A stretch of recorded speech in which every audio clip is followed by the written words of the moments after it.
I sat down on the couch. Getting drunk was good. I decided that I would always like getting drunk. It took away the obvious, and maybe if you could get away from the obvious often enough, you know, you will become obvious yourself. I looked over at Jimmy. Drink up, punk. I threw my empty beer can across the room. Tell me some more about your mother, Jimmy boy. What did she say about the man who drank her piece in the bathtub? She said, there's a soccer ball every minute. Jim, huh? Drink up, be a man. He lifted his beer can, and then he ran to the bathroom and heard uh, him puking again.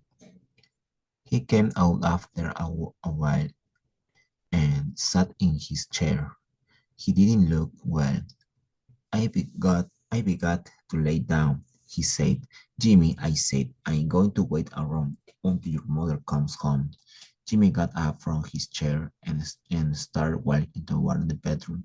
When she comes home, I'm going to the fuck her, Jimmy. He didn't hear me. He just walked into the bedroom. I went into the kitchen and came back with more beer. I sat and drank heat beer, no, the beer and white for Claire. Where was that word? I couldn't allow this kind of thing. Uh, I ran a tight ship. I got up and walked into the bedroom. Jim was face down on the bed, all his clothes on, his shoes on. I walked back out. Well, it was obvious that boy had no belly for pussy. Uh, Claire needed a man. I sat down and opened another can of beer. I took off both heat. I found a pack of cigarettes on the coffee table and lit one. I don't know how many more beers I drank waiting for Claire, but finally I heard the key in the door and they opened.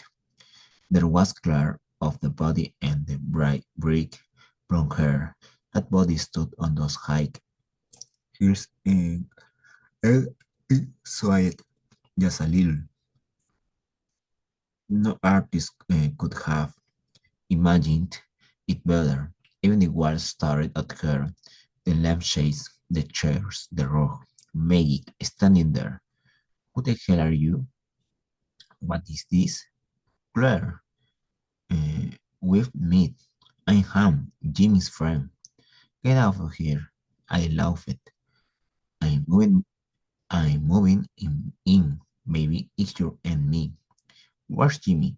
She ran into the bedroom, then came back out. You little prick, what's going on here? I picked up a cigarette, lit it, and grinned. You're beautiful when you're angry. You're nothing but a goddamned little kid drunk on beer. Go home. Sit down, baby. Have a beer. Claire sat down. I was very surprised when she did that. You go to Chelsea, don't you? She asked. Yeah, Jean and I are buddies. You're Ham. You're Ham, yes. He's told me about you. I hand Claire a can of beer. My hand shook.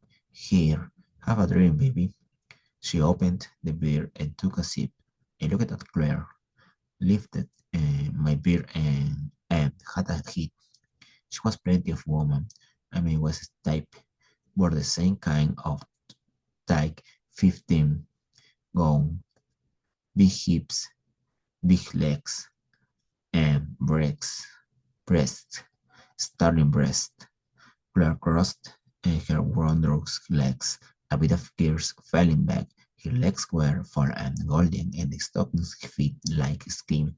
I will meet your mother, she said, and drained my can of beer and put it down by my feet.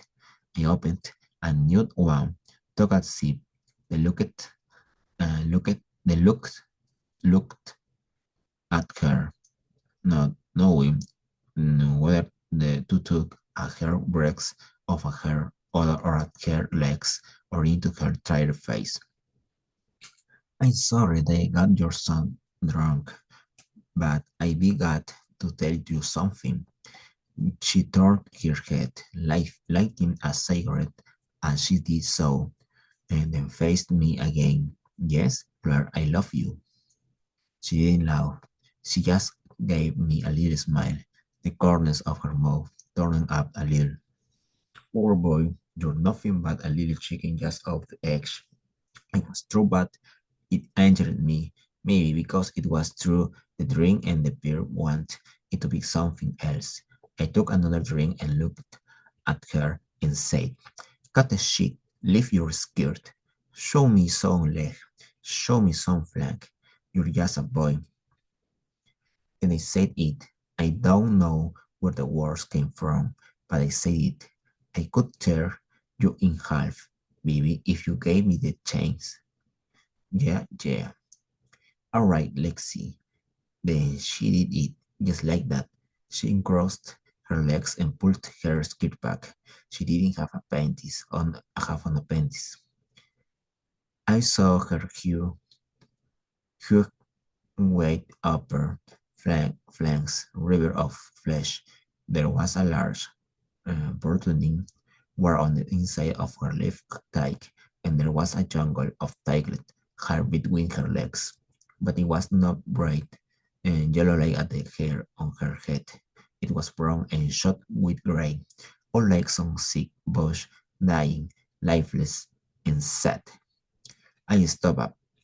I began to go. Mr. Hatcher, Chris, I thought you want to party. No, not with your son in the other room, Mr. Hatcher.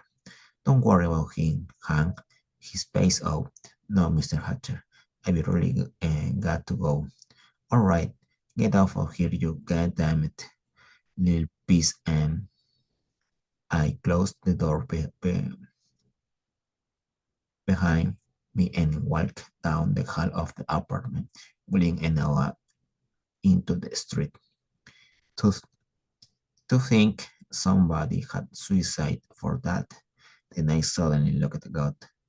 I walked alone toward my parents' house. Chapter 44. I could see the road ahead of me. I was poor and I was going to stay poor, but I didn't particularly want money. I didn't know what I want. Yes, I did. I want someplace I hide out, someplace where I didn't have to do anything. The thought of being uh, something didn't only appall me, it sickened me. The thought of being a lawyer or a councilman or an engineer, anything like that, seemed impossible to me to get married, to get children, to get trapped in the family structure, to go someplace to work every day and to return. It was impossible to do the things, simple things, to be part of family picnics, Christmas, the 4th of Unit Labor Day, Mother's Day, was a member just to endure those things and then die. I would rather be a dishwasher, return alone to a tiny room and drink myself to sleep. My father had a master plan. He told me my son, each man during his lifetime, should be buy a house. Finally, he dies and leaves that house to the son. Then his son gets his own house and dies.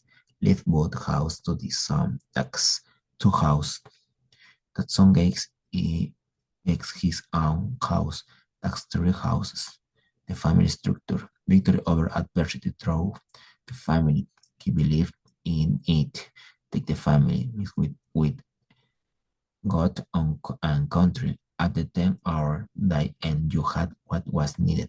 I looked at my father, at his hands, his face, his eyebrows, and I knew that this man had nothing to do with me. He was a stranger. My mother was not existent. I was cursed. Looking at my father, I saw nothing but indecent dullness. Worse, he was even more afraid to fail than most others. Centuries of peace and blood and peace and training.